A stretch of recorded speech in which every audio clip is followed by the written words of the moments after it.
We're going to begin with my preview of the game between the Dolphins and the 49ers, but I will say a little disclaimer here. There is still a lot of question marks for this game. There are a lot of guys that are still questionable, that may not play, and there are some very key players on both sides. So just keep in mind, a lot of these guys I'm going to be referencing, there's a chance that some of them will not go, and they're guys that could drastically shape the outcome of this game. So the Dolphins are 1-3, and they will face off against the San Francisco 49ers, who are 2-2. This game will be in San Francisco. The Dolphins are coming off of a surprisingly close loss against the Seattle Seahawks, and then the 49ers, on the other hand, they lost countless key players to injuries, and they are struggling. They lost last week to the Eagles by a score of 25-20. So we'll begin by taking a look at the Miami Dolphins. The Dolphins, as it stands right now, total offense, they are 23rd. Passing, they are 20th. And in rushing, they are 21st in the league. Ryan Fitzpatrick's overall performance thus far this season, I think, has been underwhelming. He's averaging 277 yards per game, which isn't bad. He has 4 touchdowns, 5 interceptions. He also has 2 touchdowns on the ground. But he is coming off what I think is his worst performance so far this season. It is one that has many fans wondering now that, is it time to start Tua? Is it time to go with the rookie? And to say that Fitzpatrick cost the team the game last week, I don't think it's much of a stretch. He threw those 2 interceptions. He had a few other mistakes. He had passes that should have been intercepted but were dropped. I think Ryan Fitzpatrick's game last week was one to be forgotten. But many now, and myself included, are beginning to wonder whether his arm strength is an issue here. The offense has revolved right now on these short to intermediate passes, but Fitzpatrick is the only quarterback who has started every game so far this season and that doesn't have a passing play of 40 plus yards. The receiving game, as of right now, it's becoming the Devontae Parker show. He leads the team in receiving with 279 yards. He also has a touchdown, and he was featured extremely heavily against last week's matchup against the Seahawks. Isaiah Ford, too, he is beginning to carve out this nice little role as a reliable safety valve for Fitzpatrick. He is right now second on the team in targets with 26. That's only 3 behind Parker, and I don't think many people expected him to be so involved in this offense right now. Now, what was once a promising group has now looked like kind of a major weakness for the Dolphins, and that is the receiver group here. I mean, Preston Williams and Mike Gesicki have combined for 5 catches and 52 yards over the last 2 games, and Williams is still last in the NFL in catch percentage, and that is from NFL's Next Gen Stats.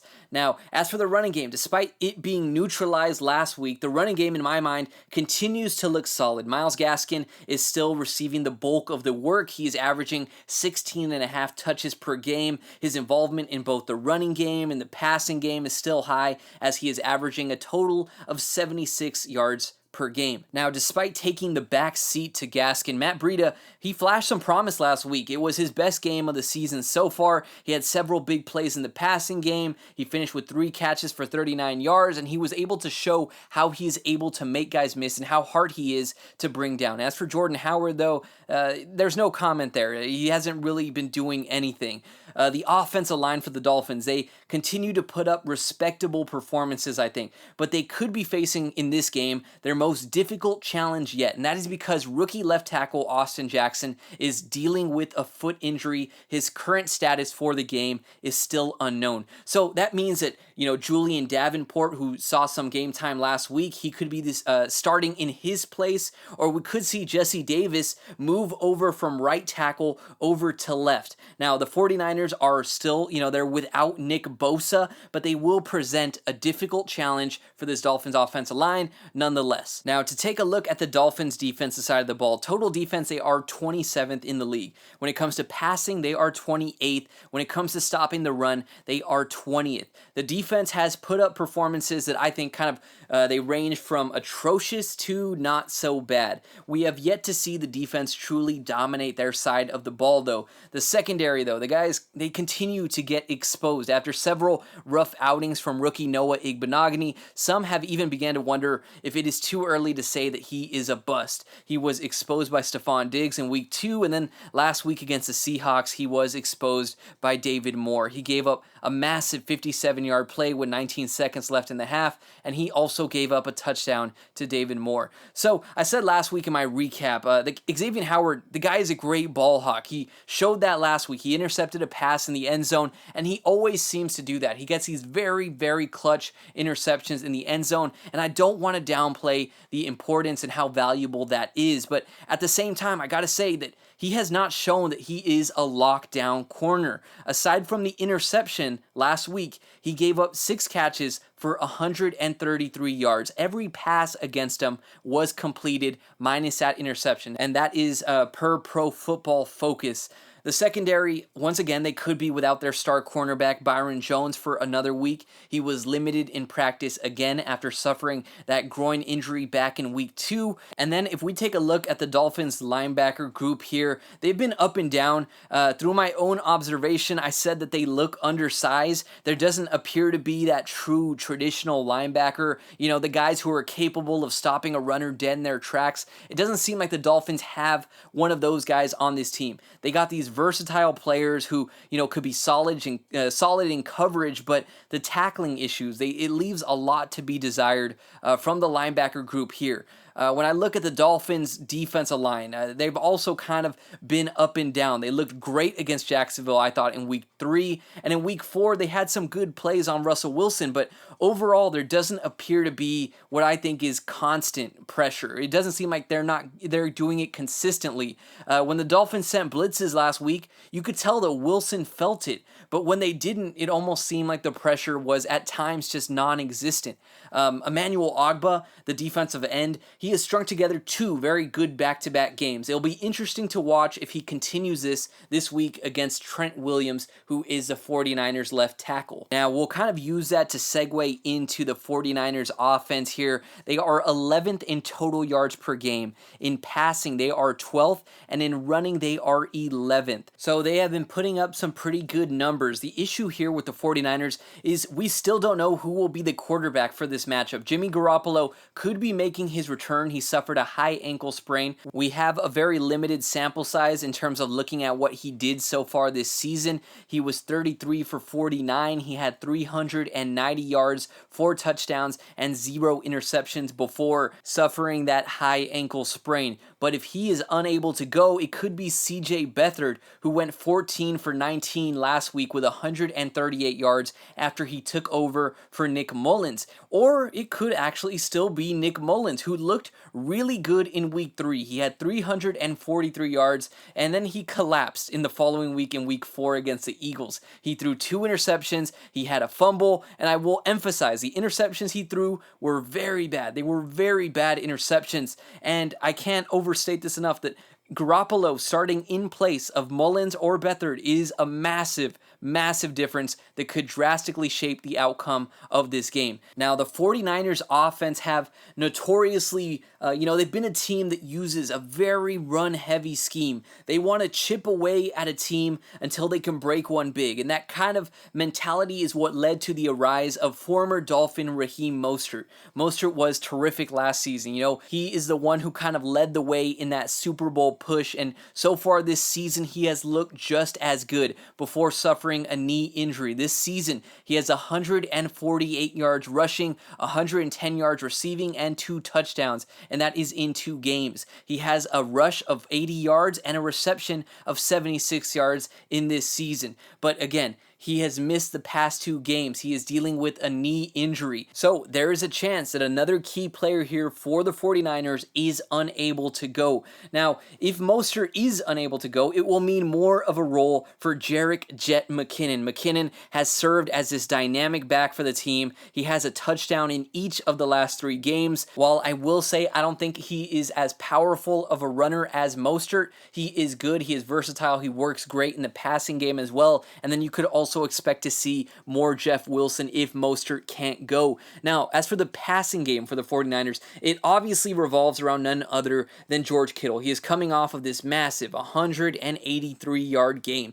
He is undeniably one of the best tight ends in the entire NFL, if not the best tight end. So, Miami, if you take a look at them, they have done a respectable job when it comes to stopping tight ends so far this season. They have given up the 9th fewest yards against tight ends. So that is pretty good. But at the same time, we have to look at who are the tight ends that they have faced. It has been Ryan Izzo, Tyler Eifert, Tyler Kraft, and Greg Olsen. None of those players should even be mentioned in the same breath as George Kittle. So he is going to be a focal point. As for the receivers, everyone knew the 49ers needed receivers on this team before the season began. They lost Emmanuel Sanders. He went to the Saints. They lost Marquise Goodwin. He's with the Eagles. It isn't their strongest group, but nonetheless, they still have some very electric weapons at the receiver position. First, they have Kendrick Bourne, who leads the team in targets. He is somebody I view as kind of a reliable receiver. In a lot of ways, I look at him the same way that I look at Isaiah Ford. Now, rookie Brandon Ayuk, he has had a nice little surge recently. He racked up 88 yards receiving and 69 yards rushing and 2 touchdowns just in the last 2 games. Deebo Samuel is also going to have a role. He made his debut of the season last week where he had 45 yards. And it's important to note, the 49ers use both Ayuk and Samuel heavily on sweep plays in the running game. They are quick and could capitalize on big plays if there's any sort of miscommunication or poor tackling. They are quick and they are very tough to get on the ground. Now, the offensive line for the 49ers, on paper, it's a great one. However, to many's surprise, it hasn't been so far this season. The struggles for the San Francisco 49ers offensive line has really held the team back from returning to being one of those top rushing teams in the NFL. They haven't been able to return to that. And if you look at it, that was kind of their whole identity. Trent Williams, who came over from the Washington football team, last week, he got manhandled, and Williams was brought to San Francisco with the idea that he would be the best left tackle in the entire NFL. Yet Nick Barnett of the Eagles was dominating him, pushing him into the backfield on multiple occasions. It will be very interesting to see whether we see the elite Trent Williams or if we saw the one that came out last week. And as I mentioned earlier, Emmanuel Ogbah has been doing really good. He could take advantage of Williams if he shows up looking as bad as he did last week. Now, to take a look at the 49ers on the defensive side of the ball, in total yards allowed, they rank 3rd, so they have been doing a very good job holding teams to 294 yards per game. In passing, they are 2nd, holding teams to 184, and in stopping the run, they are 15th. Now, the 49ers defense was, undisputably in the top 3 of the NFL last season. But this year they lost Nick Bosa to the ACL injury. They lost DeForest Buckner in a trade with the Colts. Richard Sherman is looking at a week 6 return after he was placed on IR. They're still at the top of the league right now, but they aren't the absolute force that they were before. And if you look at the teams that they have gone up against, the Eagles really aren't striking fear. They don't have a good group of receivers. The Giants are a mess so far this season. I don't think I really need to go into details about the New York Jets. And then when they went up against DeAndre Hopkins and the Cardinals, man, Hopkins had a field day on him. So even though the 49ers have been putting up good numbers, you have to look at who they've been up against so far this season. Former Pro Bowl linebacker Quan Alexander leads the 49ers in tackles. Fred Warner has also been a great linebacker for the team. The front, consisting of Eric Armstead and Javon Kinlaw, despite not showing in the sack column, they have been doing a very good job at disrupting the quarterback. Now, the secondary, without Sherman, the 49ers secondary consists of Jaquiski Tart, Jimmy Ward, Kelly Witherspoon, Emmanuel Mosley, and Dante Johnson. Now, none of these guys I think should be striking fear in an offense. They have been doing a good job. I think they have been playing better than most expected them to, and they have been holding their own. I will say though, Dante Johnson gave up a huge touchdown play last week, but despite that, overall, they have been surprisingly solid, but nothing that makes me definitively say they're going to shut down the Dolphins group of receivers here. Again, I refer back to DeAndre Hopkins having a field day in week 1 against the 49ers. This defense could be be beat. I just think they've gone up against some bad teams. So we're going to dive into my expectations so far this season. My first expectation is that it's a slower game with a lot of running the ball. I think the 49ers will want to slow down the game, and their defense's ability to slow down the Dolphins' offense could make that possible. I expect the 49ers to have success on the ground if Mostert plays, and if they're having success, I don't expect them to stray away from it. Now, my next expectation is that George Kittle plays well. Despite the Dolphins having had success against the previous tight end matchups, I think that is largely in part because of who they were going up against. Kittle will almost always be the focal point for the 49ers offense. It's hard to think of somebody on the Dolphins defense who I could see lining up against them without it being a very obvious mismatch. My next expectation is that we get more Devontae Parker. Devontae Parker was great last week, and he continues to be the only truly dependable receiver, I think, on this offense. The 49ers, they have a good defense as a unit, but in a one-on-one matchup, I think I give Parker the edge on most of these guys. That should be, in my mind, enough to give him another solid game. I will say, though, I don't expect the pace of this game to be as fast as the one last week. So last week, I said I expected him to have over 120, and he had around 115. So this one, I'm just going to say that I expect him to have over 70 yards in this game. Now, my last expectation for this game is that Fitzpatrick does enough to keep his job for at least another week. After all the cries for Tua, I think Fitzpatrick here drops a solid performance. I expect it to be more similar to the stat line against Jacksonville, trending more towards efficiency and taking what the defense gives you as opposed to putting up some colossal amount of production. I don't see that necessarily happening. Now, my keys to the victory here for the Dolphins, the first one's going to be to neutralize the receivers. I don't expect the Dolphins, or many teams for that matter, to completely shut down George Kittle. But if the Dolphins are getting shredded by a receiver group here consisting of Deebo Samuel, Kendrick Bourne, and Brandon Ayuk, then I think there's no chance. Both Deebo Samuel and Brandon Ayuk are playmakers and could easily break off some big plays at any moment. They must be contained, and I'm looking specifically at guys like Noah Igbenogany, Jamal Perry, Nick Needham, and I guess now Xavier Howard after what happened last week. My next key to the victory is force the 49ers to pass the ball. And this kind of ties in to that first point. But if the 49ers can run the entire game with success, they're going to absolutely do that. I personally think that Garoppolo still, even till this point, hasn't proven to be much more than a game manager. So I think forcing him to beat you is still a pretty solid, respectable recipe for going about this game. As for whether it's CJ Beathard or Nick Mullins starting in his place, then guys, just please force those guys to pass the ball.